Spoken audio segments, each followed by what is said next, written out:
विधि व्यवस्था, सरकार के पास एक सिस्टम होता है, IAS IPS पदाधिकारी होते हैं, उनके जांच में समय लगता है। तो हमारे पास एक नए राजनीतिक दल के नए अनुभव वाले युवा है, निसंदेह जब जांच की आएगी सारी चीज़ें क्लियर। आगामी सरहुल पर्व भी आने वाली है और सिरम टोली में जो फ्लाईओवर जो बन रही है उसमें जो रैंप बनाई गई है उसमें कुछ खासा जो आदिवासी समाज जो है विरोध भी कल जताया। तो विधानसभा में बातें भी उठी है, तो क्या लग रहा है आगे सरकार की क्या? सरकार ने उसको संज्ञान में ले लिया है, अब तो सरकार का विषय है, सरकार ने संज्ञान में लिया है, अध्यक्ष ने संज्ञान में लिया है, वित्त मंत्री ने भी उसको संज्ञान में दिया है। हमें लगता है उसको निश्चय पे डिस्कस किया। अगर था खाद में आपको खाद आपूर्ति में बनाया गया है सदस्य, आप पूरा घोटाला हो रहा था। देखिए इस बार घोटाला में रोक लगेगा, क्योंकि निसंदेह आपकी बात को हम मानते हैं। गाँव में जो विभाग जिसका हमें सदस्य बनाया गया है वहाँ स्थिति थोड़ा सा नाजुक है, उसे दुरुस्त किया जाएगा। जमीन सर्वे हो रहा है, सर्वे के नाम पर घोर लूटा जा रहा है प्रमंडल में एकदम उस पैसा लूट कांड जो मचा है उसमें भी रोकथाम लगेगा, आप निश्चिंत रहें, क्योंकि ये बहुत बड़ी बीमारी है और उस बीमारी के लिए दवा भी आपको थोड़ा कड़वी पीनी पड़ेगी। कड़वी दवा लेकर आए हैं और उस दवा को गोमिया विधानसभा का सुन रहे हैं कि उपचुनाव होने का संभावना लग रहा है, आपको क्या लगता है?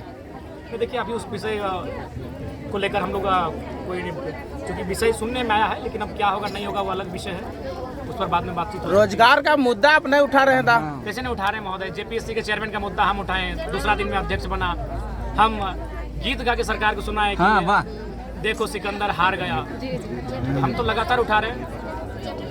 ठीक है, निसंदेह सिलेबस को लेकर मामला दादा क्लास 10 का थोड़ा ध्यान दीजिएगा। बिजली विभाग तो आप देख ही रहे हैं कि हमारा मंत्री जी से हॉट टॉप हो गया था, तो कहाँ जो भी गंभीर मामले हैं मैं उन पे हमेशा बुलंद होकर अपनी आवाज को रखा। जब आप लोग आंदोलनरत थे उस समय इज्जत करता था, और अभी दादा हम लोग बहुत रुक जाइए एक सेकंड।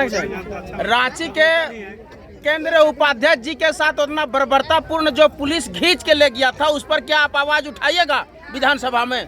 बिल्कुल, देखिए उस पर लेकर हम लोगों ने कार्रवाई की मांग भी करी है और भविष्य में इस प्रकार का, चूंकि मैंने उस समय भी स्टेटमेंट दिया था, हमने SSP से लेके ग्रामीण SP, सिटी SP दोनों से बातचीत की थी और हमने इस बात की भर्त्सना की थी कि आप किसी के साथ ऐसा व्यवहार बिल्कुल नहीं कर सकते। दादा अवैध रूप से बालू और कोयला का जो उठाव हो रहा है, जिसको लेकर कहीं ना कहीं आपकी पार्टी बहुत ही सक्रिय रूप से कार्य कर रही है, लेकिन आपके पार्टी के ऊपर ही उल्टा लोग आरोप लगा रहे हैं कि ये लोग पैसा कमाने के लिए ऐसा कर रहे हैं। बात है, जब आप सिस्टम के खिलाफ, जब हवाओं के विपरीत जाएंगे, जब आप नदी की धारा के विपरीत जाएंगे, धारा से टकराना चुनौतीपूर्ण है। तो इतनी बड़ी व्यवस्था को चुनौती के रूप में दे रहे हैं, तो आसान है कि आपको वो व्यवस्था आपको चुनौती नहीं देगी। तो स्वाभाविक सी बात है, जब आप न्याय के रास्ते में जाएंगे तो न्याय के माध्यम से आपको भी घेरा जाएगा, वहाँ आपको सक्षम होकर निकलना है। धन्यवाद धन्यवाद धन्यवाद। चलिए ले जाएगा हाथ दे कटल हम देखेंगे।